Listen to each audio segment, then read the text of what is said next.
Great day to you. This is your boy LaDanian Day Day the Chef Jordan. As you can see, this is some of my product right here.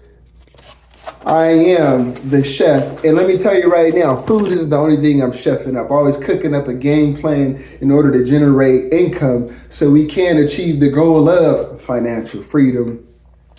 Real quick, I just wanted to do a video on PMP today. P is going to be standing for product, M is going to be standing for marketplace, and the additional P is going to be standing for pricing. Okay, and as you can see, I got my Zellerfield hat on. This is happening.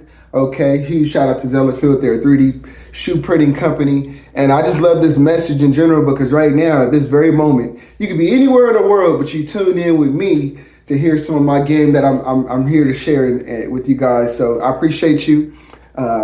They say what you appreciate. So consistently having that attitude of gratitude. All right, now jumping right in it. So like I said, my name is LaDanian Day Day the Chef Jordan. And I am a chef at Naked City Fish and Grill. It's actually my family's catering food service that we offer. And we've been in the cooking space my entire life. And so I've been able to start multiple businesses and generate profit from these businesses and currently constructed. I'm a chef at my family's business. So with that being said, I just wanted to share some amazing nuggets. All right, first and foremost, we're going to go over P. P standing for product. Okay, so what is it? You're gonna get into entrepreneurship and you wanna start, selling a product or a service. What is it gonna be? What is your product gonna be? Okay, so we gotta make sure whatever that product and service is gonna make sense to not only like something you like, but something that the marketplace would actually enjoy. So for example, I'm a chef here at Naked City Fish and Grill. One of our products is fish. Okay, so say, for example, you wanted fish to be your product. It could be anything. It could be hot dogs. It could be chips. First and foremost, we got to make sure that the product that we're selling tastes good. How do we do that? Okay, we all have friends and family that we could invite over for a tasting. Throw a tasting. Throw a family event. Throw a lunch in. Hey, come over. I'm going to be hosting a lunch event, and then have these people try the product that you wanted, that you created, that you're going to be selling, and get feedback. Therefore, you're going to know if your product's even something worth selling. Okay, so that's why. P is going to stand for product. You want to get familiar with the product you want to sell. You want to figure out the quality of it, and you want to make sure that it's even something that people want. You got to make sure your product is something that people even want. Okay, and if it's going to be food, just coming from my experience, I think one of the best things you can do is throw a tasting event. I know I'm talking fast. Bear with me. Throw a tasting event. Invite family and friends, and make sure some of these family members and friends even have children, and bring the children, because children, they're going to give you an honest answer. You give a children something that don't taste good, they're going to keep it straight with you and say, no, that don't taste good. But you got a banger when you bless the child with some of it and they ask for more. It's like, oh, this is good, I want some more. If you see a child say that about your product, you got something worth, share with the marketplace, okay? Speaking of marketplace, moving right along to keep it short and sweet, we're going on to the marketplace. What is the marketplace? All right, so the marketplace is basically the people that you're going to be offering your service or your product to. Okay, so we want to know how the marketplace feels about the product that you're going to be offering. How do we figure that out? Let's do some homework. We got to do a little research. Let's see who else is offering the products or services that we offer that we want to offer in the marketplace.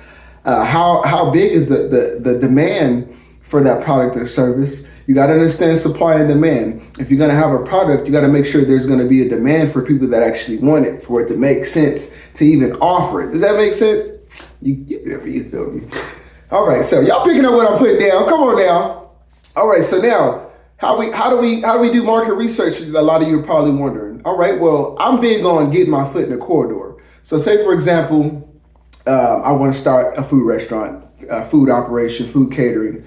I think the best thing to do is let's go get our foot in the corridor. Let's go apply for a position that someone is already doing what we're doing. So I give an example, and this is actually true. My first job was at Popeye's Chicken. Okay, so if I wanted to start a chicken business, guess what? I think it makes sense to go and work at a chicken shop. Therefore, I can see like what the flow is, the type of avatar, that's your clientele that's going to be even like interested in your product. And also I get to see like what they system in, what their system is, but then again, I also get to earn while I learn. So that kind of just gives me an idea of, the type of clientele I'll be dealing with, and the flow of their system. And then I don't need to like reinvent the wheel. It needs to be changed a little bit. And if I could implement some of the strategies that I learned from working there, then I know that it'll help me be successful, because it's already successful. But also too, though, I can even make sure that it's something I want to do. Who knows?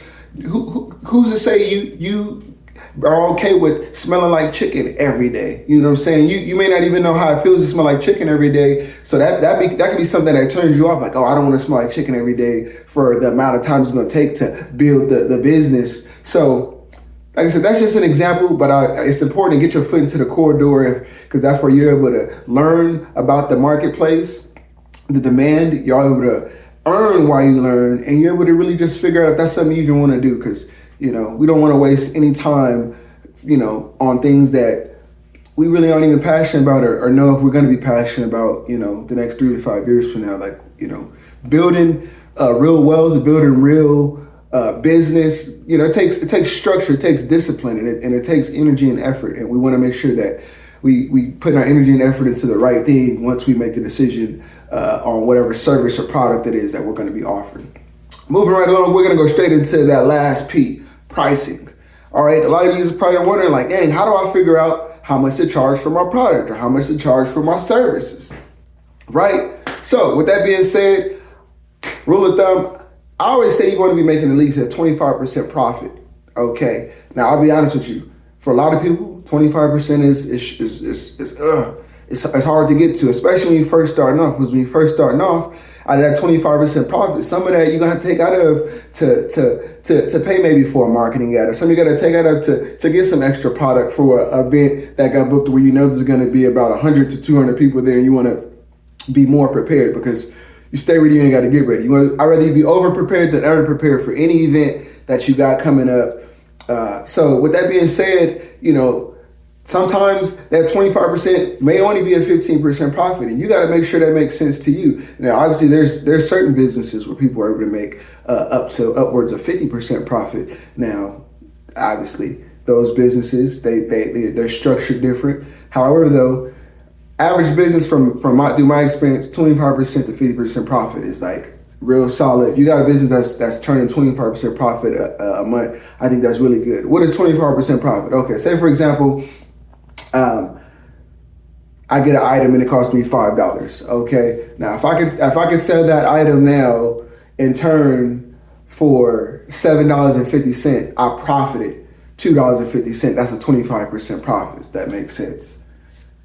So just want to give a light example. But yeah, so rule of thumb, bare minimum 25% profit. If you can get 50% profit, oh baby, take all those blessings. Let me tell you, money is nothing but a devil's game. You know what I'm saying? If you can flip $1,000 10 times, that's $1 million in circulation, baby. Ooh-wee. You feel what I'm saying? So, like I said, we wanted to go over PMP. We got P for product, M for marketplace, P for pricing. P meaning what product is it that you're going to be offer? What services that you're going to be offer? Does it make sense to even offer it?